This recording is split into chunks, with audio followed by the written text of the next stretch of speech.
Bismillahirrahmanirrahim. Alhamdulillahirabbil alamin. Wassalatu wassalamu ala sayyidil anbiya'i wal mursalin wa ala alihi wa sahbihi wa man ihtada bi hadihi wastanna bi sunnatihi ila yaumiddin. Amma ba'd. Fa ya ayyuhal ikhwatu wal akhawat. Kembali lagi kita berjumpa pada saat yang berbahagia ini. Semoga apa yang kita usahakan, apa yang kita laksanakan, dan apa yang kita kerjakan itu merupakan ibadah di sisi Allah Subhanahu wa taala. Kaum muslimin, teman-teman, saudara-saudara sekalian, pada pertemuan kali ini, pada saat yang berbahagia ini, kita akan berbicara tentang kisah, yaitu seseorang wanita. Kita akan membicarakan ada sebuah kisah, itu seorang wanita yang mana seorang wanita ini dia menghabiskan waktunya dengan perbuatan yang sia-sia. Semalaman dia hanya menonton televisi, menonton film, sinetron. Dia tidaklah berzikir melainkan sedikit sekali. Salatnya sangat lemah, ibadahnya sangat lemah. Mungkin dia tidak pernah membaca Al-Quran atau meninggalkan Al-Quran. Jadi seorang wanita tersebut mengisahkan dirinya. Dan juga seorang wanita ini menyebutkan bahwa dia memiliki seorang saudari perempuan. Yang mana saudari perempuannya ini adalah seorang wanita yang salehah. Wanita yang salehah. Yang taat, akan tetapi dia mengalami penyakit, dia mengalami sakit kanker. Kemudian seorang wanita tadi dia bercerita, ketika dia menghabiskan malamnya dengan menonton televisi, semalaman dia menonton televisi, menonton film, menonton sinetron dan lain semacamnya. Kemudian ketika di waktu subuh, mau masuk waktu subuh, waktu fajar, maka dia mematikan televisinya tadi. Dia hendak tidur. Kemudian dia diseru oleh saudarinya. Dipanggil oleh saudarinya. Apa kata saudarinya? Ya ukhtah, wahai saudariku, katanya. Kamu hendak kemana? Lalu dia mengatakan, dia menjawab, saya mau tidur. Lalu apa kata saudarinya tadi yang sakit tadi? La tanami. Jangan tidur. Kenapa? Saya capek. Dia jawab, kenapa saya capek? Saya mau tidur dulu. Lalu dijawab oleh saudarinya yang sakit tadi, jangan tidur. Sebentar lagi masuk waktu subuh. Sebentar lagi waktu fajar akan tiba. Maka tunggulah sebentar. Lalu apa katanya? Saya hanya tidur sebentar. Nanti kalau sudah datang waktu fajar, maka saya akan bangun lagi. Lalu saudarinya tadi menyeru, memanggilnya. Wahai saudariku, kesinilah sebentar. Tolong kesini sebentar. Lalu dijawab oleh wanita menceritakan tadi. Apa katanya? Saya pergi mendekatinya. Saya dekati saudari saya yang sakit tadi. Saya melihat keadaannya yang begitu sangat kasihan, karena penyakitnya mempengaruhi kesehatannya, penyakitnya mempengaruhi kekuatannya, mempengaruhi tubuhnya, mempengaruhi badannya. Maka ketika itu saya duduk di sampingnya. Lalu saudari saya tadi berkata, apa katanya kepada saya? Wahai saudariku, apakah kamu tahu bahwa kematian itu akan datang kepada kita pada suatu saat? Lalu apa kata saya? Subhanallah, wahai saudariku, kenapa engkau mengingatkan saya dengan kematian? Kenapa engkau mengingatkan saya dengan sesuatu yang menakutkan?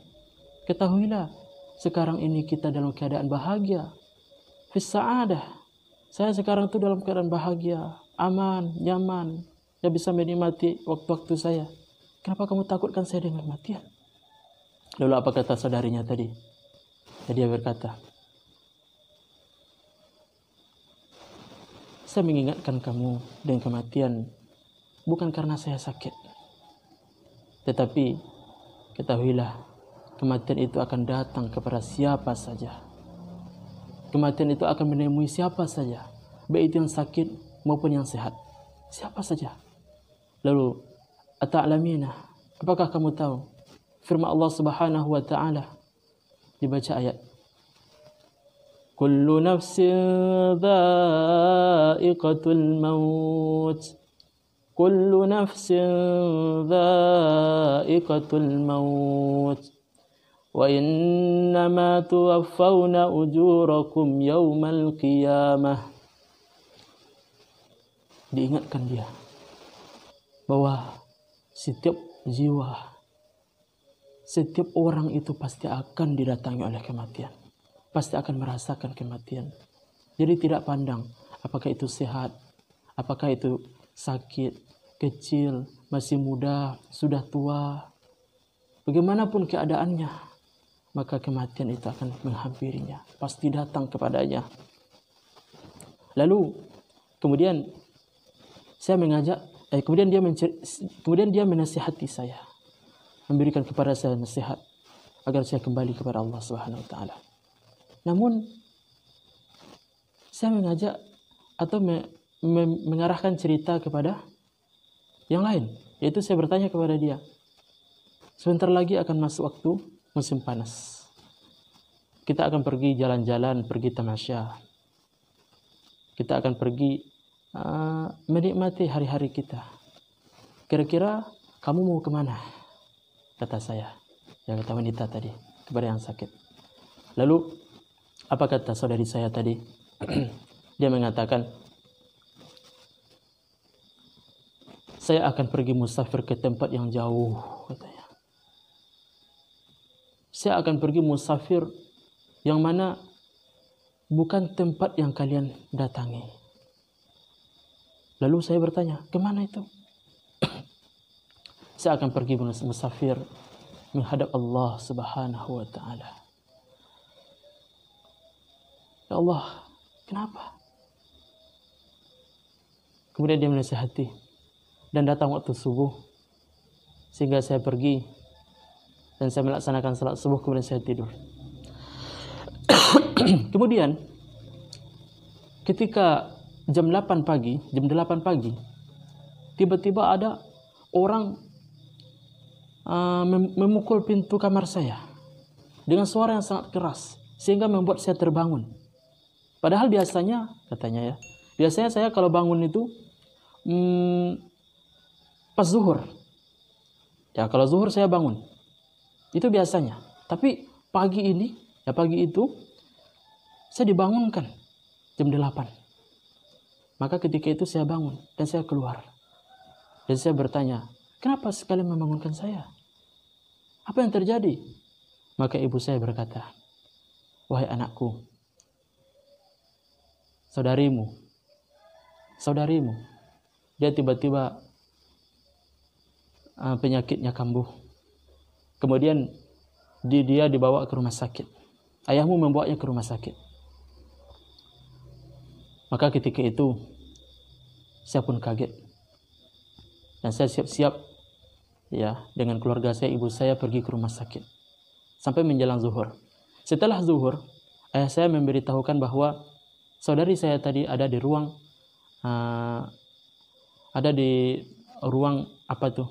pemeliharaan, atau yang mana ruang itu tidak boleh sembarangan orang masuk. Dijaga, terbatas yang masuk. Sehingga masuklah keluarga saya satu persatu menengoknya setelah zuhur. Kemudian datanglah saatnya saya datang untuk menengoknya ke dalam ruangan tersebut. Ketika berjalan menujunya, saya selalu mengingat kata-kata dan nasihat-nasihatnya yang mana tadi malam yang dia nasihati kepada saya. Saya selalu mengingat, katanya, kullu nafsin dha'iqatul maut. Kullu nafsin dha'iqatul maut. Setiap yang bernyawa itu pasti akan mati. Setiap orang itu pasti mati. Siapapun orangnya pasti mati. Kullu nafsin dha'iqatul maut. Saya ingat terus kata-kata tersebut. Kemudian saya masuk ke dalam ruangan dan saya mendekatinya.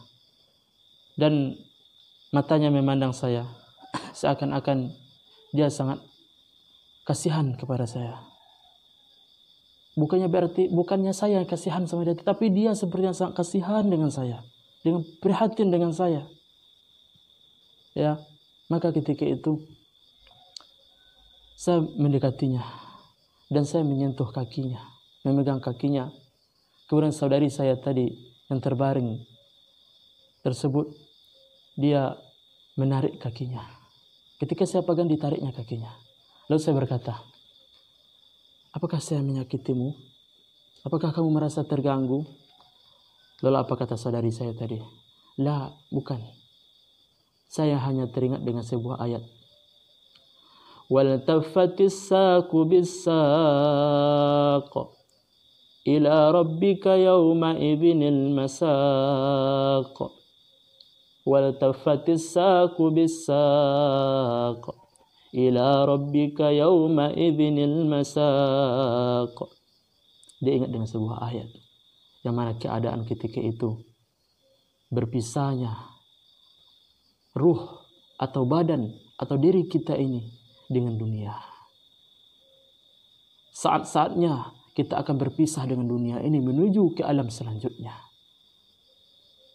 Makanya ketika itu saya ingin menasihati, membuatnya dia sabar.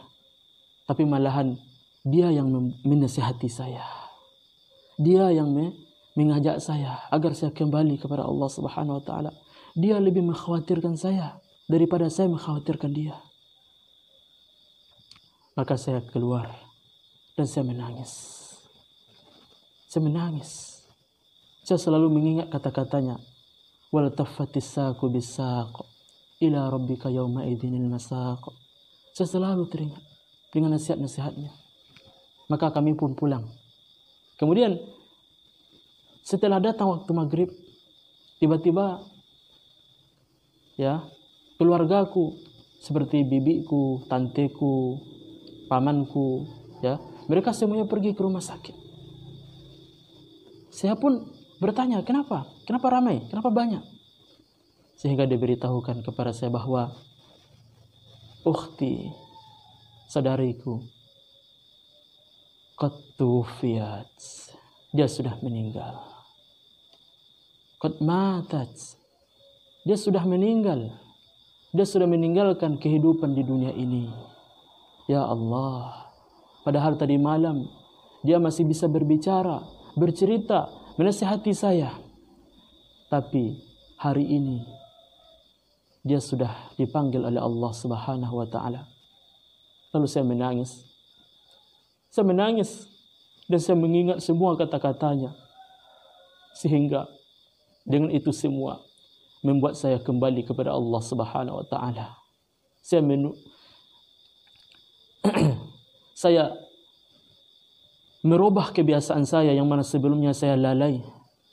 Tapi setelah itu saya gunakan waktu saya dengan hal-hal yang bermanfaat.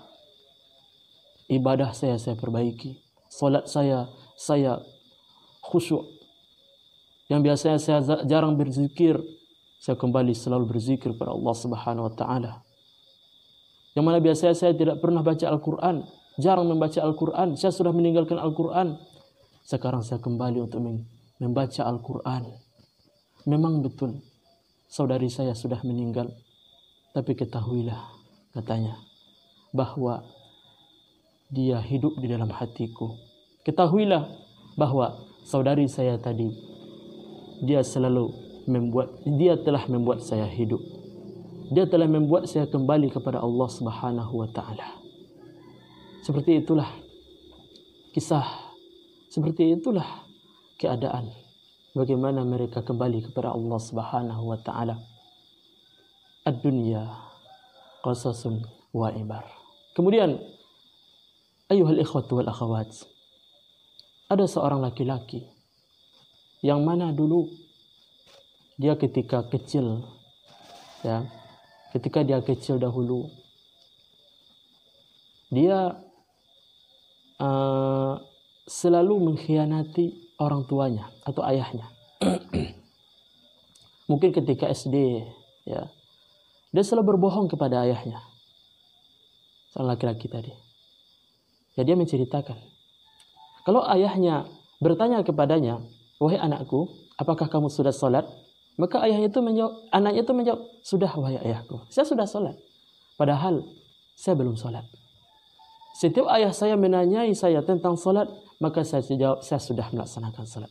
Padahal saya belum sholat. Begitulah kisahku, katanya. Ini kisahkan oleh seorang laki-laki. Kemudian, berjalannya waktu, saya menghabiskan waktu saya hanya untuk bermain-main. Di kompleks saya atau di desa saya, di situ ada tempat kemungkaran atau tempat maksiat. Saya menghabiskan waktu saya ke sana. Saya bergabung dengan mereka, duduk dengan mereka. Begitulah waktu saya, hari-hari saya, penuh dengan kelalaian, penuh dengan kemaksiatan, sia-sia.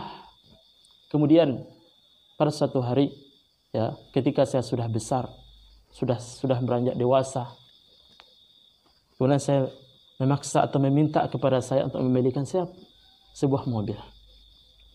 Maka saya membelikan. Kemudian datanglah waktunya saya ingin pergi jalan-jalan. Saya ingin pergi tamat berkreasi, tamasya. Ya. Kemudian saya minta izin kepada ayah saya. Saya pergi ke tamasya ke tempat yang mana di sana banyak kebatilan, banyak kemungkaran, banyak maksiat. Kemudian ayah saya tidak mengizinkan karena ayah saya tahu. Ayah saya tidak mengizinkan saya untuk pergi ke sana. Dia menasihati saya, tapi malah saya melawan. Dia menasihati saya dengan keras, tetapi saya melawan dan membantahnya dengan lebih keras lagi. Ya Allah, gitulah kisah saya ketika itu, kata laki-laki tadi. Maka sudah datanglah waktu yang mana dia mau berangkat, yaitu pada malam hari dia mau berangkat. Sehingga dia menceritakan, saya pergi ke kamar. Dan ketika itu ibu saya menghampiri saya. Dia berkata kepada saya, wahai anakku, janganlah pergi, kembalilah, gak usah pergi. Namun saya mengatakan, ya ummah, wahai ibu, saya hanya pergi untuk jalan-jalan, untuk menikmati suasana di sana. Nanti kalau sudah, apa saya pulang lagi? Padahal dalam hati saya ingin pergi bermaksiat ke sana. Dalam hati saya ingin melakukan kemungkaran di sana. Tapi saya berbohong. Maka ketika itu saya tetap ingin berangkat. Sebenarnya ketika ingin berangkat seharusnya saya mau pamit. Ya. Tetapi saya tengok keluarga saya. Mereka tidak ada yang ridho. Tidak ada yang ridho saya segera pergi. Saya tengok ayah saya, ibu saya meneteskan air mata. Akan tapi saya tidak hiraukan. Begitulah maksiat. Ketika seseorang sudah dikendalikan oleh syaitan, sudah dikendalikan oleh maksiat di dalam jiwanya, maka dia tidak menghiraukan orang lagi. Dia tidak tahu bahwasannya orang-orang di sekitarnya sangat menyayanginya. Kemudian dia pergi di malam hari tersebut. Di malam tersebut dia pergi. Setelah dia sampai ke tempat tujuan, dia ingin menenangkan ibunya atau keluarganya di rumah. Dia sampai ke tempat tujuan subuh-subuh atau pagi-pagi. Lalu diteleponlah pulang. Ya. Perlu kita ketahui ya, saudara teman-teman sekalian, ayahnya tadi itu, dia sudah besar, ayah tentu sudah tua. Ya, diteleponlah pulang ditelepon ibunya. Ketika ditelepon, ibunya tidak mengangkat HP. Tapi yang angkat siapa? Diangkat oleh bibinya. Diangkat. Kemudian bibinya berkata, siapa ini? Ana fulan. Kemudian bibi berkata, kamu di mana? Pulanglah, katanya. Mana ibu saya? Apa yang terjadi? Pulanglah. Pulanglah ke rumah. Bibinya. Kenapa? Karena ayahmu sudah meninggal. Ayahmu tiba-tiba tadi malam sakit. dan dia dibawa ke rumah sakit dan dia tidak bisa diselamatkan dan meninggal di rumah sakit. Maka ketika itu saya langsung bersegera kembali ke rumah. Ketika saya sampai ke rumah, katanya, saya pergi mencari ibu saya. Kemudian ya, saya peluk, saya cium ibu saya. Saya mengakui bahwa dosa. Saya mengingat dosa-dosa yang telah saya lakukan. Mungkin ayah saya meninggal disebabkan oleh perbuatan yang saya lakukan. Sayalah penyebabnya ayah saya meninggal. Maka ketika itu datanglah orang saleh dan dia menasihati saya. Dia membacakan firman Allah Subhanahu wa taala, "Qul ya ibadiyalladzina asrafu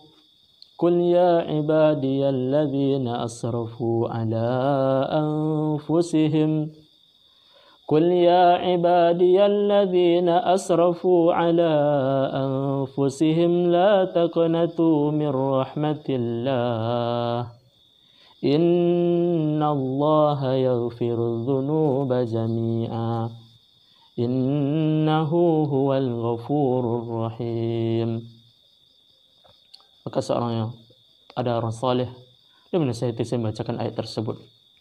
Qul ya ibadi alladzina asrafu ala anfusihim la taqnatu min rahmatillah la taqnatu min rahmatillah innallaha yaghfiru dzunuba jami'an innahu huwal ghafurur rahim. Allah Maha Pengampun. Jangan putus asa dari rahmat Allah Subhanahu wa taala. Maka ketika itu saya bertaubat kembali kepada Allah Subhanahu wa taala. Saya merubah kebiasaan saya sebelumnya dengan mengingat Allah Subhanahu wa taala. Dalam ibadah yang saya lakukan, perbuatan-perbuatan yang baik yang saya lakukan, saya selalu mengenang ayah saya. Saya selalu mendoakan ayah saya. Tapi saya selalu berpikir, apakah Allah Subhanahu wa taala menerima taubat saya ataupun tidak? Apakah Allah Subhanahu wa taala menerima saya atau tidak? Tapi saya selalu berharap dan kembali kepada Allah Subhanahu wa taala. Inilah kehidupan di dunia ini. Begitulah sejarah, begitulah pelajaran dan kisah yang terjadi dalam kehidupan yang ada di dunia ini. Makanya kaum muslimin, saudara-saudaraku, teman-temanku, kembalilah kepada Allah Subhanahu wa taala. Tengoklah bagaimana pelajaran. Tengoklah bagaimana keadaan-keadaan orang-orang yang kembali kepada Allah Subhanahu wa taala. Semoga kita termasuk orang yang mana selalu mengingat Allah Subhanahu wa taala, berzikir kepada Allah. Berzikir kepada Allah, beristighfar. Hanya Allah lah menolong kita. Dialah yang menyelamat kita. Mungkin ini yang dapat kita sampaikan pada saat yang berbahagia ini. Semoga bermanfaat bagi kita bersama. Mohon maaf jika ada kekurangan. Wassallallahu wasallam ala nabiyyina Muhammad wa ala alihi wa sahbihi ajma'in. Walhamdulillahi rabbil alamin. Assalamualaikum warahmatullahi wabarakatuh.